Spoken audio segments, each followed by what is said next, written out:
చేయాలి, భవిష్యత్తులో ఏం చేయాలనేటువంటి ఆలోచనలు కూడా సందిగ్ధంలో ఉన్నటువంటి వాతావరణంలో మనం ఉన్నాం. ఒక రకంగా చూస్తే యుద్ధ వాతావరణం కనిపిస్తుంది.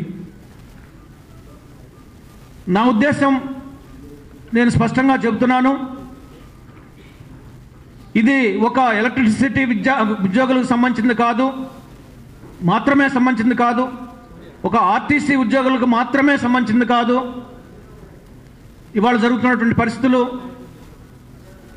అదేవిధంగా కేవలం ఒక లాయర్లకు సంబంధించింది మాత్రమే కాదు, ఒక ఎన్జిఓలకు సంబంధించింది మాత్రమే కాదు, కానీ ఉద్యోగ సంఘాలకు సంబంధించిన విషయం కాదు ఇది.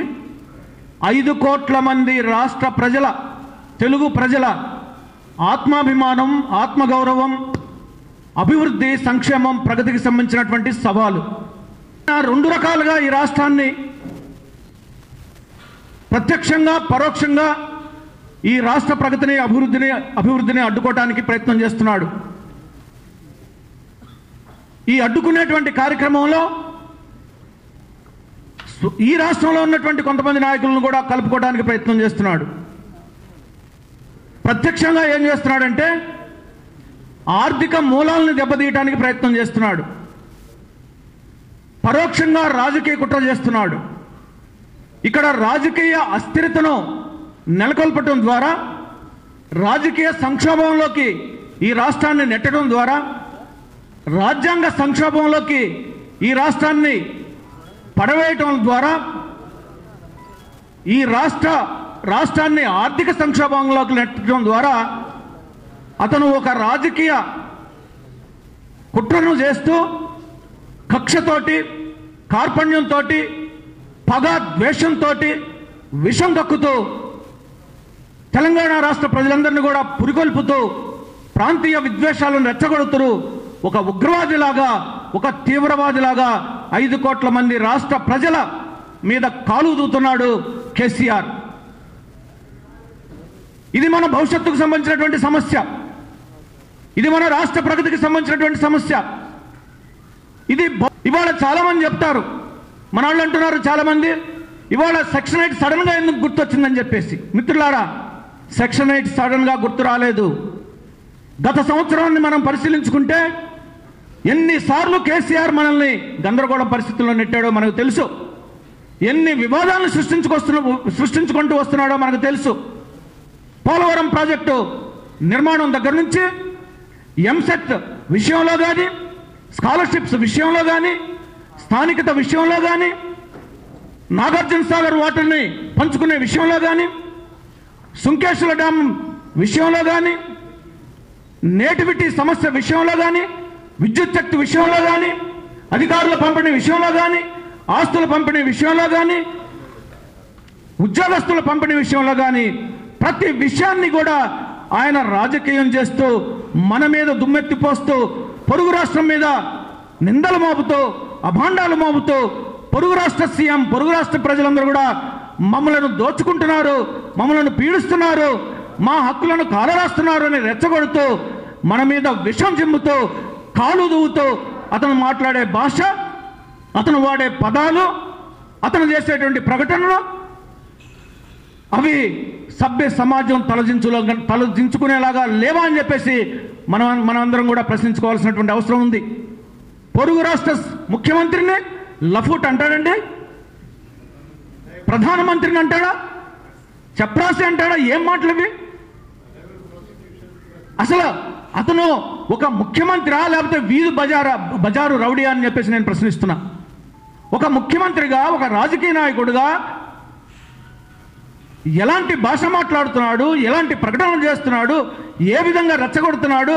హిట్లర్ సహితం అలాంటి నియంత కూడా ఇతని ముందు తలదించుకునేటువంటి పరిస్థితి ఏర్పడింది. ఇవాళ హిట్లర్ బతుకుంటే నేను కూడా ఇంత నియంతగా నేను ప్రవర్తించలేదేమని చెప్పేసి అతను తలదించుకునేటువంటి పరిస్థితి. చాలా మంది అంటున్నాడు సెక్షన్ 8 సడన్ గా ఎందుకు గుర్తొచ్చిందని చెప్పేసి. సడన్ గా గుర్తు రాలేదు మిత్రులారా. ఇన్ని వివాదాల్లో మేము అనేక సార్లు సెక్షన్ 8 గురించి గవర్నర్ గారికి గుర్తు చేశాం.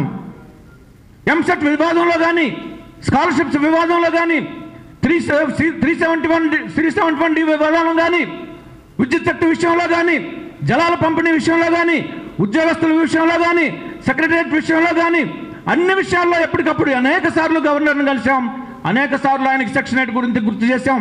అయ్యా మీరు జోక్యం చేసుకోండి, మీ అధికారాన్ని వినియోగించుకోండి. ఇక్కడ మేము ఇబ్బందులు పడుతున్నాం, బాధలు పడుతున్నాం, మా ఇళ్ళు కూల్చివేస్తున్నారు, మాకు అభద్రతా భావాన్ని సృష్టిస్తున్నారు, సెక్యూరిటీ లేకుండా చేస్తున్నారు, మా ఆస్తులకు రక్షణ లేదు, మా పిల్లల భవిష్యత్తుకు భరోసా లేదు, మా యొక్క ఉద్యోగాలకు భరోసా లేదు, మా యొక్క మనుగడకు భద్రత లేదు, అనేక రకాలుగా పొరుగు రాష్ట్రంతో మేము ఇబ్బందులు పడుతున్నాము. సుంకేశ్వర డ్యామ్ని మానవ బాంబాయి పేలుస్తాడండి కేసీఆర్? ఇతను ఒక ఉగ్రవాద, లేకపోతే ఒక రాజకీయ నాయకుడు, ఒక ముఖ్యమంత్రి? అంటే ఆంధ్రప్రదేశ్ రాష్ట్ర ప్రజలకు విద్యుత్ అవసరం లేదు, ఆంధ్రప్రదేశ్ రాష్ట్ర ప్రజలకు నీళ్ళు అవసరం లేదు, ఆంధ్రప్రదేశ్ రాష్ట్ర ప్రజలకు హైదరాబాద్లో భద్రత అవసరం లేదు, ఆంధ్రప్రదేశ్ రాష్ట్ర ప్రజలకు మనుగడ అవసరం లేదంటే ఈ జాతి మొత్తాన్ని నువ్వు నాశనం చేసి చూస్తున్నావు అంటే కేసీఆర్ ఖబర్దార్ అని చెప్పేసి సందర్భంగా మేము హెచ్చరిక చేస్తున్నాం. ఇది 5 కోట్ల మంది రాష్ట్ర ప్రజల సమస్య, 5 కోట్ల మంది ప్రజల భవిష్యత్తుకు సంబంధించినటువంటి సమస్య.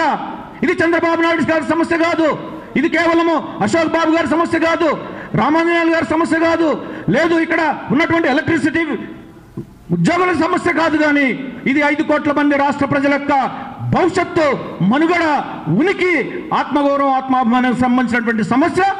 మనకు ఇది ఒక పెను సవాల్ అని చెప్పేసి ఈ సందర్భంగా మీ అందరికి తెలియజేస్తున్నా.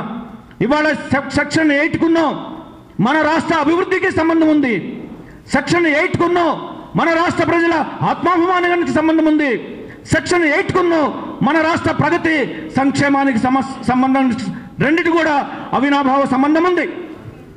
ఇవాళ ఢిల్లీలో లెఫ్టినెంట్ గవర్నర్ ఉన్నారు. ఎందుకు ఢిల్లీలో లెఫ్టినెంట్ గవర్నర్ గారికి లా అండ్ ఆర్డర్ ప్రాబ్లం ఇచ్చారు, పోలీస్కి సంబంధించినటువంటి అధికారులు ఇచ్చారు? మిత్రులారా, మనం ఒకసారి ఆలోచిస్తే రాజ్యాంగం రాసినటువంటి బాబాసాహెబ్ డాక్టర్ అంబేద్కర్ ఆనాడు ఒక హెచ్చరిక చేశాడు.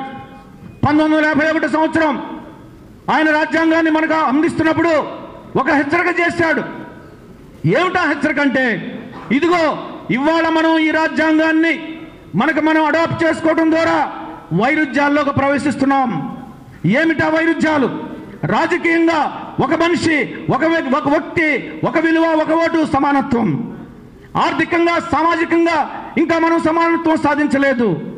ఈ వైరుధ్యాలు ఈ విధంగా కొనసాగితే మనం సంపాదించుకున్నటువంటి స్వాతంత్రం, మనం రాసుకున్నటువంటి రాజ్యాంగం, మనం చేసుకున్నటువంటి చట్టాలు, మన యొక్క పార్లమెంటరీ వ్యవస్థ, ఇవన్నీ కూడా ప్రజలు తిరుగుబాటు చేసి కుప్పగూలుస్తారని చెప్పేసి ఆనాడు చేసినటువంటి హెచ్చరికను మనం ఒకసారి జ్ఞాపకం చేసుకుంటే, అదే విషయాన్ని దృష్టిలో పెట్టుకుని లెఫ్టినెంట్ గవర్నర్కి ఢిల్లీలో ఒక ప్రత్యేకమైనటువంటి అధికారాలు ఇచ్చారు. ఎందుకు ఇచ్చారు?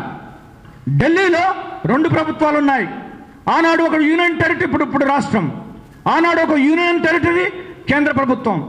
ఈ 2 ప్రభుత్వాలు ఒకే ప్రదేశంలో ఒకే ప్రజలను అడ్మినిస్ట్రేట్ చేస్తున్నప్పుడు, పరిపాలిస్తున్నప్పుడు తప్పకుండా వైరుధ్యాలు వస్తాయి.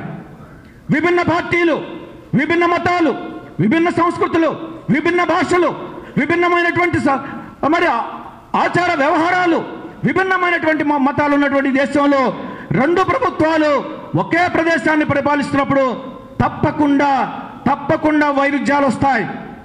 ఈ వైరుధ్యాలను కనుక ఏ విధంగా ఈ వైరుధ్యాలను మనం నియంత్రించాలి, ఏ విధంగా వివాదాలను పరిష్కరించాలి, ఏ విధంగా ఈ సమస్యలను గట్టెక్కించాలి, ఏ విధంగా అక్కడ రక్షణనివ్వాలి, ఏ విధంగా అక్కడ భద్రత, గౌరవనీయులు మంత్రివర్యులు, స్థానిక మంత్రివర్యులు, మన ప్రీతం నాయకులు గంటా శ్రీనివాసరావు గారిని